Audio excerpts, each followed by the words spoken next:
গুপ্তধন সম্পর্কে বলবো এই ভিডিওতে। নড়ে চড়ে বসেন, সময় হাতে নিয়ে বসেন। সময় না থাকলে স্কিপ করেন, পরে দেখবেন। গুপ্তধন আসলেই কি গুপ্তধন বলে কিছু আছে?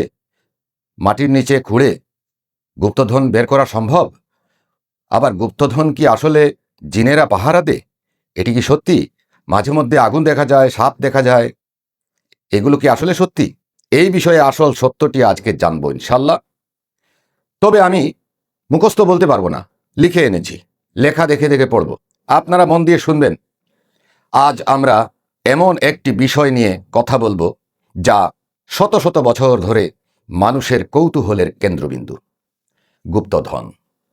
অনেকেই বিশ্বাস করেন মাটির নিচে, পুরনো জমিদার বাড়ির নিচে, বা কোনো ধ্বংসস্তূপে, বা কোনো পুরাতন মন্দিরের নিচে, বা কোনো নির্জন স্থানে, নির্জন পাহাড়ে অগণিত গুপ্তধন লুকিয়ে আছে।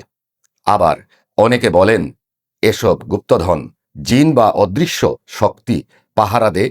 কিন্তু বাস্তবতা কি? জিন, অদৃশ্য শক্তি এগুলো কি পাহারা দেয়? চলুন বাস্তব সত্যটা জানি।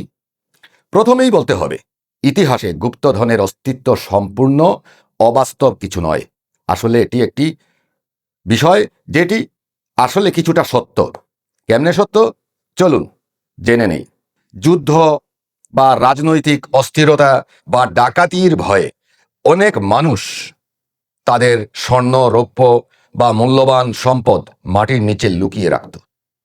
আগেও রাখত, এখনও রাখে। পৃথিবীর বিভিন্ন দেশে খনন কাজ চলাকালীন সময়ে এরকমের সম্পদ পাওয়া গেছে। ইসলামে কিন্তু এটির একটি নামও আছে। ইসলামে এ ধরনের মাটির নিচে পাওয়া প্রাচীন সম্পদের নাম হচ্ছে রিকাজ। রিকাজ রিকাজ সম্পর্কে হাদিসে আলোচনা আছে। অর্থাৎ পুরানো লুকানো সম্পদ পাওয়া অসম্ভব কিছু নয়। আর এখানে একটি গুরুত্বপূর্ণ বিষয় আছে। অনেক মানুষ মনে করেন প্রতিটি গুপ্তধনের সঙ্গে জিন জড়িত। কেউ বলে আগুন দেখা যায়, কেউ বলে সাপ দেখা যায়, কেউ বলে রাতে অদ্ভুত শব্দ শোনা যায়, কেউ বলে রাতে কেউ এখানে আসা যাওয়া করছে, এরকম দেখা যায়। কিন্তু কুরআন ও সহি হাদিসে এমন কোনো স্পষ্ট বর্ণনা পাওয়া যায় না। গুপ্তধনের মধ্যে যে এরকম আসা যাওয়া করে, এগুলার কোনো স্পষ্ট বর্ণনা কোরআন হাদিসে নেই। আর এখানেই শুরু হয় সবচেয়ে বড় প্রতারণা। কিভাবে প্রতারণা হয় সেটা শুনুন।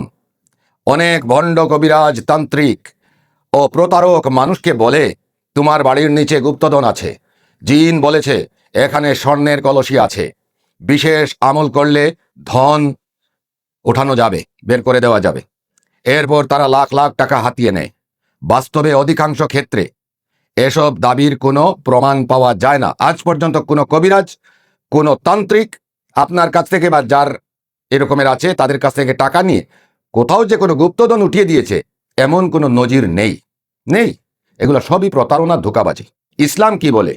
ইসলাম আমাদেরকে পরিশ্রম, ব্যবসা, চাকরি এবং হালাল উপার্জনের শিক্ষা দিয়েছে। রাতারাতি গুপ্তধনী হওয়ার কথা ইসলাম বলে নাই। এটা ইসলামের বিধানের বহির্ভূত একটি কাজ। আপনি গুপ্তধন পেয়ে ধনী হবেন, এই ধরনের চিন্তা করাটাই অন ইসলামিক। অনেক মানুষ বছরের পর বছর গুপ্তধনের খোঁজে ঘুরে বেড়াচ্ছে। তার সহায় সম্পত্তির টাকা পয়সা যা ছিল সব ওই গুপ্তধনের পিছনে কবিরাজ আর তান্ত্রিকদেরকে দিয়েছে। তান্ত্রিকরা এসে ধোঁকা দিচ্ছে, রাতের রাত সেখানে বসে তপস্যা করছে, আর তাদেরকে গুপ্তধন তুলে দিবে এটা বলছে। পরে একটা অজুহাত দেখিয়ে পালিয়ে যায়, বলে যে জিন ছাড়ছে না, জিন বলতেছে এটা লাগবে, সেইটা লাগবে। মানে এই ধরনের কাজে যারা ভুক্তভোগী হয়েছেন তারা জানেন অবশ্য।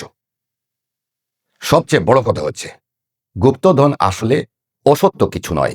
আগের যুগের রাজা বাদশারা মাটির নিচে কলসির মধ্যে স্বর্ণমুদ্রা রাখত, বা পিতলের ডেকসির মধ্যে বা স্বর্ণের ডেকসির মধ্যেও স্বর্ণমুদ্রা, অলংকার এগুলা ঢুকিয়ে তারা মাটির নিচে রেখে দিত। আজ পর্যন্ত এই ধরনের কেউ কেউ করে থাকে। ডাকাত ডাকাতি করছে, স্বর্ণমুদ্রা, টাকা পয়সা মাটির নিচে রাখছে। পরে ডাকাত ধরা পড়ছে, বা ডাকাত জেলে চলে গেছে, বা ক্রস ফায়ারে মারা গেছে, মাটির নিচে কিন্তু ওইটা রয়ে গেছে। ধরেন এখানে একটা বিল্ডিং উঠবে, খনন কাজ চলছে, পেয়ে গেছে। অনেকে মনে করে এটা গুপ্তধন। আসলে তো গুপ্তধন মানে গুপ্ত ছিল, এখন এটা ধন হয়ে বের হয়েছে। এটা যে জিন পাহারা দিবে এই ধরনের কোনো বিষয় নয়। জিন কেন পাহারা দিবে? জিন কি দুনিয়ায় আর কিছু পাইল না পাহারা দেওয়ার? ওই মাটির নিচে আপনার স্বর্ণের কলসি পাহারা দিবে? এক কথায়, যারা গুপ্তধনের পেছনে ছুটছেন, গুপ্তধন পাওয়ার জন্য কবিরাজ, মোল্লা তান্ত্রিক সাধু সন্ন্যাসীদেরকে টাকা পয়সা দিচ্ছেন, ঘর বাড়িতে এনে তপস্যা করাচ্ছেন, তাদেরকে হুঁশিয়ার করে দিচ্ছি এই সমস্ত কাজে যাবেন না। ওরা আপনাকে ধোঁকা দিবে, আপনার সহায় সম্পত্তি সব কিছু লুটে পুটে খেয়ে সব কিছু বিক্রয় করিয়ে আপনার সমস্ত টাকা পয়সা হাতিয়ে তারা পালিয়ে যাবে। গুপ্তধন জীবনেও আপনাকে দিতে পারবে না।